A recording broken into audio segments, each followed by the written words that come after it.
അനുഗ്രഹിക്കപ്പെട്ട നല്ല സമയത്തിനായി ഞാൻ ദൈവത്തെ സ്തുതിക്കുന്നു, സ്തോത്രം ചെയ്യുന്നു. ദൈവവചനം ശ്രവിച്ചുകൊണ്ടിരിക്കുന്ന എല്ലാ ദൈവമക്കൾക്കും വീണ്ടും വരാമെന്ന് അരുളി ചെയ്തവനായ കർത്താവായ യേശു ക്രിസ്തുവിൻ്റെ ധന്യനാമത്തിൽ ഞാൻ എൻ്റെ സ്നേഹവന്ദനം അറിയിക്കുന്നു. ഇന്നത്തെ അല്പസമയത്തെ ചിന്തയ്ക്കായി ലൂക്കോസ് എഴുതിയ സുവിശേഷം 19 അധ്യായം 5 വാക്യം നമുക്ക് വായിക്കാം. അവൻ ആ സ്ഥലത്ത് എത്തിയപ്പോൾ മേലോട്ട് നോക്കി, സഖായിയെ വേഗം ഇറങ്ങി വാ, ഞാനിന്ന് നിൻ്റെ വീട്ടിൽ പാർക്കേണ്ടതാകുന്നു എന്ന് അവനോട് പറഞ്ഞു. അനുഗ്രഹിക്കപ്പെട്ട ഒരു വേദവാക്യമാണ് നാം കേട്ടത്. യേശു യെരിഹോവിലെത്തി കടന്നു പോകുമ്പോൾ ചുങ്കക്കാരിൽ പ്രമാണിയും ധനവാനുമായ സഖായി എന്നു പേരുള്ള ഒരു പുരുഷൻ യേശു എങ്ങനെയുള്ളവനെന്ന് കാണുവാൻ ശ്രമിച്ചു. വളർച്ചയിൽ കുറിയവനാകൊണ്ട് പുരുഷാര നിമിത്തം കഴിഞ്ഞില്ല. എന്നാൽ അവൻ മുമ്പോട്ട് ഓടി അവന് കാണേണ്ടതിനൊരു കാട്ടത്തിമേൽ കയറി. യേശു ആ വഴിയായി വരികയായിരുന്നു. ലൂക്കോസ് എഴുതിയ സുവിശേഷം 19 അധ്യായം 1 മുതൽ 4 വരെയുള്ള വാക്യങ്ങളാണ് നാം കേട്ടത്. സഖായി കുറിയവനായിരുന്നു, ധനവാനായിരുന്നു, ചുങ്കക്കാരുടെ പ്രമാണിയായിരുന്നു, റോമൻ ഗവൺമെൻറ്റുമായി നല്ല ബന്ധമുള്ളവനായിരുന്നു. അവന് പോലീസ് സംരക്ഷണം ഉണ്ടാകുവാൻ സാധ്യതയുണ്ട്. ഇപ്പോൾ ഇവൻ വലിയ പാപിയായിരുന്നുവെന്ന് യഹൂദന്മാർ അവന് മുദ്രയിട്ടിരുന്നു. യേശു സഖായി ഇരുന്നിരുന്ന കാട്ടത്തിയുടെ അടിയിൽ എത്തിയപ്പോൾ മേലോട്ട് നോക്കി സഖായിയെ കണ്ടു. യേശു അവനെ വിളിക്കുകയാണ്, സഖായിയെ വേഗം ഇറങ്ങി വാ, ഞാൻ ഇന്ന് നിൻ്റെ വീട്ടിൽ പാർക്കേണ്ടതാകുന്നു. സഖായിയുമായി യേശുവിന് മുൻപരിചയം ഉണ്ടാകുവാൻ സാധ്യതയില്ല. ഉണ്ടായിരുന്നെങ്കിൽ യേശു എങ്ങനെയുള്ളവനാണെന്ന് കാണുവാൻ അത്തിയുടെ മുകളിൽ കയറേണ്ട സാഹചര്യം സഖായിക്ക് വരികയില്ലായിരുന്നല്ലോ. പലപ്പോഴും ഇവൻ യേശുവിനെ കാണുവാൻ ശ്രമിച്ചിട്ടുണ്ട്. പുരുഷാര നിമിത്തം കാണുവാൻ കഴിയാതെ മടങ്ങിപ്പോയി കാണും. അപ്രകാരം ചിന്തിക്കുന്നതിലും തെറ്റില്ല. ഇവിടെ നാം മനസ്സിലാക്കേണ്ട കാര്യം, നാം യേശുവിനെ വിട്ട് എത്ര ദൂരം ആണെങ്കിലും, വലിയ ആൾക്കൂട്ടത്തിൽ നിൽക്കുന്നവനാണെങ്കിലും, സഖായിയെ പോലെ വലിയ പാപത്തിൽ ജീവിക്കുന്ന വ്യക്തിയാണെങ്കിലും, യേശു നമ്മെയും നമ്മുടെ ഹൃദയവാഞ്ചയും അറിയുന്നു. യേശുവിനെ വിട്ട് നാം ഓടിയാലും നമ്മെ കാത്തു നിൽക്കുന്ന ഒരു നല്ല കർത്താവാണ് കർത്താവായ യേശു ക്രിസ്തു. നാം യേശുവുമായി കൂട്ടുകൂടുമ്പോൾ പലരും അതിനെ എതിർത്തു എന്ന് വന്നേക്കാം. പാപിയായ ഒരു മനുഷ്യനോട് കൂടെ താമസിക്കുവാൻ പോയി എന്ന് പറഞ്ഞ് യേശുവിനെ യഹൂദന്മാർ ആക്ഷേപിച്ചിട്ടുണ്ട്. യേശുവിന് അതൊന്നും ഒരു പ്രശ്നമല്ല. കാരണം നമ്മെ അന്വേഷിച്ച് കണ്ടെത്തി പാപത്തിൽ നിന്നും അശുദ്ധിയിൽ നിന്നും രക്ഷിക്കുവാനാണ് കർത്താവായ യേശു ക്രിസ്തു ഈ ഭൂമിയിൽ വന്നത്. നാം എവിടെ ഒളിച്ചിരുന്നാലും അവൻ നമ്മെ കണ്ടുപിടിക്കും. ഇവിടെ യേശു സഖായിയെ പേർ ചൊല്ലി വിളിക്കുകയാണ്, സഖായിയെ വേഗം ഇറങ്ങി വാ. ചിലപ്പോൾ എന്നെ കേൾക്കുന്നത് പാപത്തിൽ മുങ്ങിക്കുളിച്ച് നിൽക്കുന്ന വ്യക്തിയായിരിക്കാം. ചിലപ്പോൾ പാപത്തിൽ നിന്നും വിടുതൽ പ്രാപിച്ച് ആവശ്യമില്ലാത്ത സങ്കടങ്ങളിൽ നിരാശപ്പെട്ട് നിൽക്കുന്ന വ്യക്തിയായിരിക്കാം. ഒരു പക്ഷേ ഏലിയാവിനെ പോലെ വലിയ വീര്യപ്രവൃത്തികൾ ദൈവത്തെ കൊണ്ട് ചെയ്യിച്ച് ഇസബേലിൻ്റെ ശബ്ദത്തെങ്കിൽ ഇടറിപ്പോയി ചൂരച്ചെടിയുടെ അടിയിൽ മരണം കാത്ത് ഏലിയാവിനെ പോലെ ഭാവിയെ ഓർത്ത് ഭാരപ്പെട്ടിരിക്കുന്ന വ്യക്തിയായിരിക്കാം. ആര് തന്നെയായിരുന്നാലും പ്രിയ ദൈവമകനെ, ദൈവമകളെ, യേശു നമ്മെ വ്യക്തിപരമായി അറിയുന്നു. നാം ഇപ്പോൾ ഏത് സാഹചര്യത്തിലാണെന്ന് കൃത്യമായി അറിയുന്നവനാണ് കർത്താവായ യേശു ക്രിസ്തു. നമ്മുടെ പേരെന്തെന്നും കൃത്യമായി അവനറിയാം. ആ യേശു കർത്താവ് നമ്മെ സ്നേഹിക്കുന്നു എന്ന് നാം മനസ്സിലാക്കണം. നാം എവിടെ ഇരിക്കുന്നുവോ അവിടെ ഇരുന്നു കൊണ്ട് സഖായിയെപ്പോലെ പറയൂ, കർത്താവെ, വല്ലതും ഞാൻ ആരോടെങ്കിലും ചതിവായി വാങ്ങിയിട്ടുണ്ടെങ്കിൽ ഞാൻ മടക്കി കൊടുത്തുകൊള്ളാം. ലൂക്കോസ് എഴുതിയ സുവിശേഷം 19 അധ്യായം 8 വാക്യത്തിൻ്റെ മധ്യഭാഗത്ത് ഇത് രേഖപ്പെടുത്തിയിരിക്കുന്നു.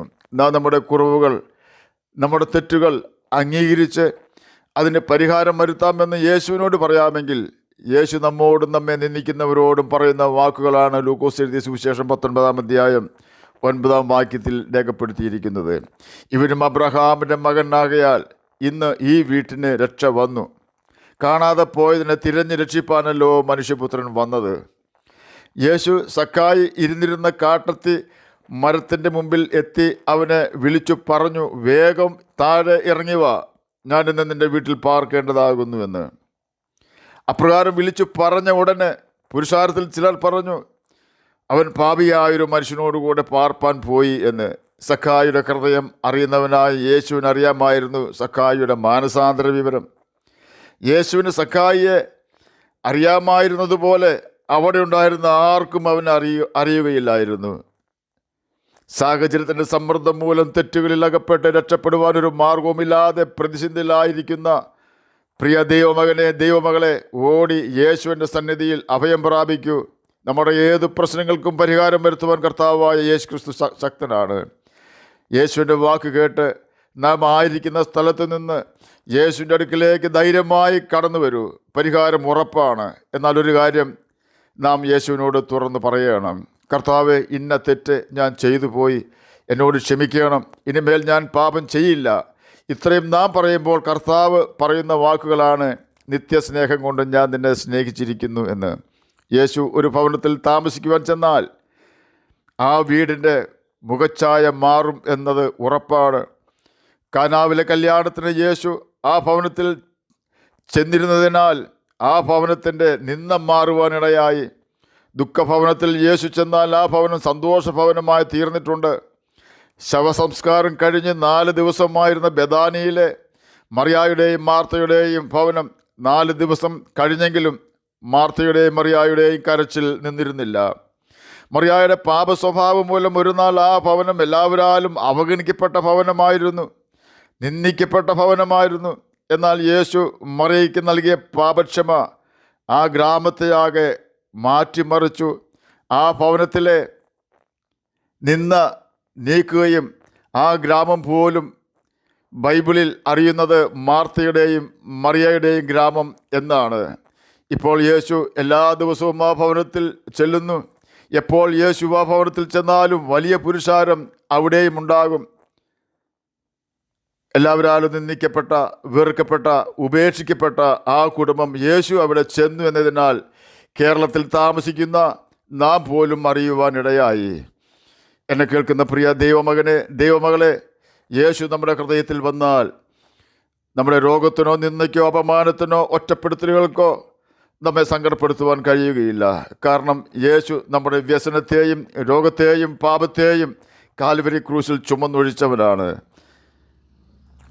നാം അത് അംഗീകരിച്ച് പാപങ്ങളെ ഏറ്റുപറഞ്ഞ് ഉപേക്ഷിച്ച് യേശുവിന് വേണ്ടി ജീവിച്ചാൽ മാത്രം മതി. യേശു നമ്മുടെ എല്ലാ അവസ്ഥകളും മാറ്റി ഒരു അനുഗ്രഹിക്കപ്പെട്ട സാഹചര്യത്തിൽ നമ്മെ എത്തിക്കും. യേശു തൻ്റെ പരിശുദ്ധാത്മാവിനാൽ നമ്മെ നിറയ്ക്കും. നാം പോകേണ്ടുന്ന വഴി അവൻ കാണിച്ചു തരും. ആകയാൽ സഖായിയെപ്പോലെ കർത്താവിനോട് നമുക്ക് പറയാം, എൻ്റെ തെറ്റുകൾ യേശുവെ ഞാൻ തിരുത്തിക്കൊള്ളാം. ഇനിമേൽ അങ്ങയുടെ മകൻ, അങ്ങയുടെ മകൾ ആയി ഞാൻ ജീവിച്ചു കൊള്ളാം. അങ്ങയുടെ പരിശുദ്ധാത്മാവിനാൽ എന്നെ നിറയ്ക്കണം എന്ന് നമുക്ക് യേശുവിനോട് പ്രാർത്ഥിക്കാം.